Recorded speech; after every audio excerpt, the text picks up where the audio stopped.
নমস্কাৰ মৰমৰ ছাত্ৰ ছাত্ৰী আৰু মোৰ বন্ধু বান্ধৱীসকল আহোম ক্লাছেছ ইউটিউব চেনেলটোত আপোনালোকৰ স্বাগতম জনাইছোঁ।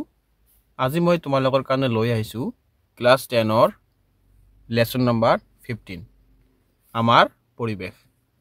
ছাত্ৰ ছাত্ৰীসকল এই পাঠটোত থকা যিমানখিনি MCQ আছে মই গোটেইখিনি লৈ আহিছোঁ তোমালোকৰ কাৰণে। চ' তোমালোকে ভিডিঅ'টো স্কিপ নকৰাকৈ গোটেইখিনি ভালকৈ চাই থাকা। প্ৰথমতে আমি আলোচনা কৰিম পৰিৱেশ মানে কি। আমাৰ পৰিৱেশ অৰ্থ হৈছে আমি য'ত বাস কৰোঁ সেই ঠাইৰ চাৰিওফালে থকা সকলো প্ৰাকৃতিক আৰু মানৱ সৃষ্টি উপাদানবোৰে যেনে গছ গছনি, জীৱ জন্তু, চৰাই, মাটি, পানী, বায়ু, সূৰ্যৰ পোহৰ, মানুহ আৰু তেওঁলোকৰ কাৰ্যকলাপ আদি এই সকলক আমি আমাৰ পৰিৱেশ বুলি ধৰি লওঁ। তাৰপিছত ছাত্ৰ ছাত্ৰীসকল তোমালোকে যদি মোৰ চেনেলটোত প্ৰথমবাৰৰ বাবে আহিছা মোৰ চেনেলটো ছাবস্ক্ৰাইব কৰি ৰাখিবা। এনেকুৱা ধৰণৰ MCQ টাইপ কুৱেশ্যন তোমালোকে পাই থাকিবা আৰু পাৰিলে তোমাৰ বন্ধু বান্ধৱীৰ লগত শ্বেয়াৰ কৰি দিবা। এতিয়া আমি আলোচনা কৰিম কুৱেশ্যনবিলাক। 1 নম্বৰত দিয়া আছে আমাৰ তলৰ কোনবিধ পদাৰ্থ জীৱ নিম্নীকৰণ অযোগ্য। এইটো হ'ব আমাৰ এনসাৰ। মই ডাইৰেক্ট এনসাৰটো কৈ দিছোঁ তোমালোকক, কিবিলাক আৰু কুৱেশ্যনবিলাক আৰু ডাবল ৰিপিট নকৰোঁ, তোমালোকে ডাঙৰ হিচাপে বুজি পোৱা। 2 নম্বৰত দিয়া আছে তলৰ কোনবিধ এটা কৃত্ৰিম পৰিৱেশ তন্ত্ৰ। এইটো হ'ব আমাৰ 2 নম্বৰ এনসাৰ উদ্যান। 3 নম্বৰত দিয়া আছে পৰিস্থিতি তন্ত্ৰৰ মূল উপাদান কি। পৰিস্থিতি তন্ত্ৰৰ মূল উপাদান হ'ল ইয়াত এনসাৰত দিয়া আছে তোমালোকৰ ওপৰৰ সকলোখিনিয়ে হয়। 4 নম্বৰত দিয়া আছে খাদ্য শৃংখলাত প্ৰথমকৈ প্ৰতিনিধিত্ব কৰে। এইটো হ'ব আমাৰ এনসাৰ উদ্ভিদ। 5 নম্বৰত দিয়া আছে পৰিৱেশ দূষণৰ প্ৰধান কাৰণ কি। এইটো হ'ব এনসাৰ আমাৰ শিল্প ধ্বংস। 6 নম্বৰত দিয়া আছে ওজন স্তৰৰ হ্ৰাস কৰণাংক কি। এইটো হ'ব আমাৰ উত্তৰ গাড়ীৰ ধোঁৱা। এই নম্বৰ হ'ব আমাৰ এনসাৰটো গাড়ীৰ ধোঁৱা।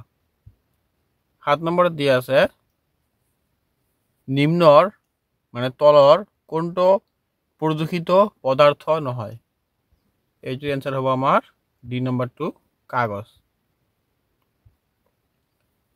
8 নম্বৰত দিয়া আছে পৰিৱেশ সংৰক্ষণৰ কাৰণে কোনটো কৰা উচিত। এইটো হ'ব আমাৰ সম্পদৰ সচেতন। 9 নম্বৰত দিয়া আছে ব্যৱহাৰ জলবায়ু পৰিৱৰ্তন কি। এইটো হ'ব আমাৰ এনসাৰ বায়ুমণ্ডলৰ উষ্ণতা বৃদ্ধি। 10 নম্বৰত দিয়া আছে মাটিৰ ক্ষয়কৰণ কিভাৱে হয়, মানে মাটিৰ ক্ষয়কৰণ আমাৰ কেনেকৈ হয়। এইটোৰ এনসাৰ হ'ব আমাৰ ইয়াত বি নম্বৰ বায়ু আৰু পানীৰ মাধ্যমে। 11 নম্বৰত দিয়া আছে পৰিৱেশ বুলিলে কি বুজায়।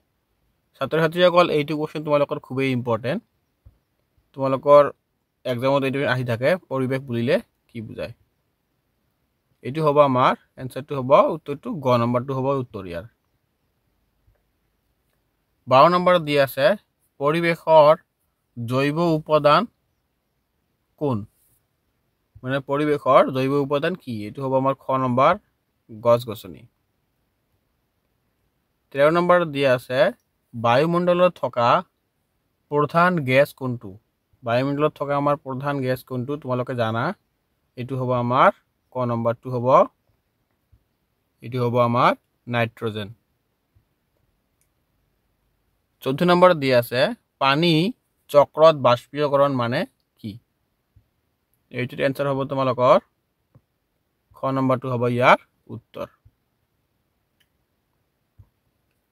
15 নম্বৰ দি আছে প্ৰদূষণ বুলিলে কি বুজা প্ৰদূষণ বুলিলে আমি কি বুজো ইয়াৰ উত্তৰটো হ'ব তোমালোকৰ ক নম্বৰটো হ'ব ইয়াৰ উত্তৰ 16 নম্বৰ দি আছে জলবায়ু পৰিৱৰ্তনৰ বাবে মুখ্য কাৰণ কি জলবায়ু পৰিৱৰ্তনৰ বাবে মুখ্য কাৰণটো আমাৰ হল ইয়াত খ নম্বৰটো হ'ব ইয়াৰ মুখ্য কাৰণ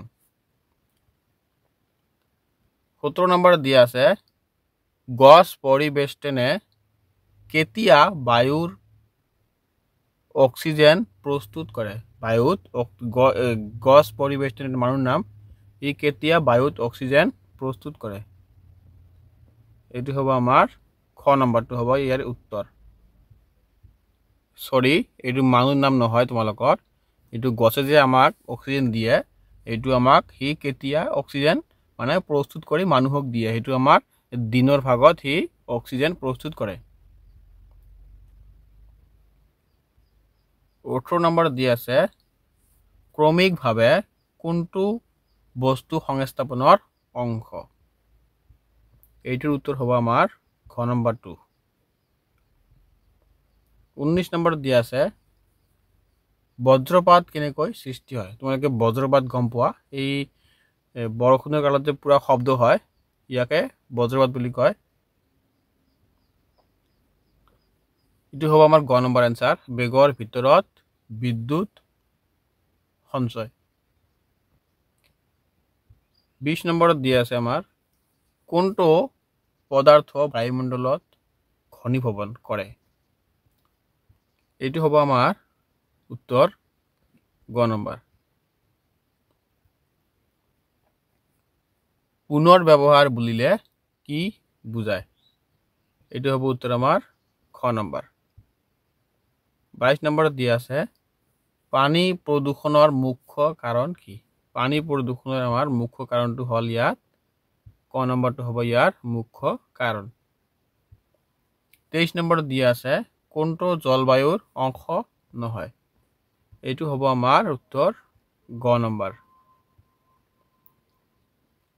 24 নম্বৰত দি আছে উৎপাদনৰ গছ সুৰক্ষা কোনটো উপকাৰী এইটো হ'ব আমাৰ আনসাৰ খ নম্বৰটো হ'ব ইয়াৰ আনসাৰ 25 নম্বৰত দি আছে কাৰ্বন ডাই অক্সাইড বৃদ্ধি হলে কি হয় কাৰ্বন ডাই অক্সাইড আমাৰ বৃদ্ধি হলে কি হয় এটো হ'ব আমাৰ 26 নম্বৰ পৰিবেশত মানুহৰ একেটা প্ৰভাৱ 27 নম্বৰত দি আছে কোনটো বায়ু দূষক এটো হ'ব আমাৰ গ নম্বৰ 28 নম্বৰত দি আছে বায়ুমণ্ডলত জল বাষ্পৰ স্থিতি কি বায়ুমণ্ডলত জলীয় বাষ্পৰ স্থিতি হল ইয়াত আমাৰ আনসাৰটো খ নম্বৰ 29 নম্বৰত দিয়া আছে বৃক্ষৰ মূল ভূমিকা কি বৃক্ষৰ আমাৰ মূল ভূমিকা হল ইয়াত আনসাৰটো হ'ব ক নম্বৰ 30 নম্বৰত দিয়া আছে বায়ুমণ্ডলৰ পৰিফলন কি মানুহৰ বাবে গুৰুত্বপূৰ্ণ এটো হ'ব কিয় মানুহৰ বাবে গুৰুত্বপূৰ্ণ এইটোৰ আনসাৰ হ'ব তোমালোকৰ ক নম্বৰ অক্সিজেন যোগান দিয়ে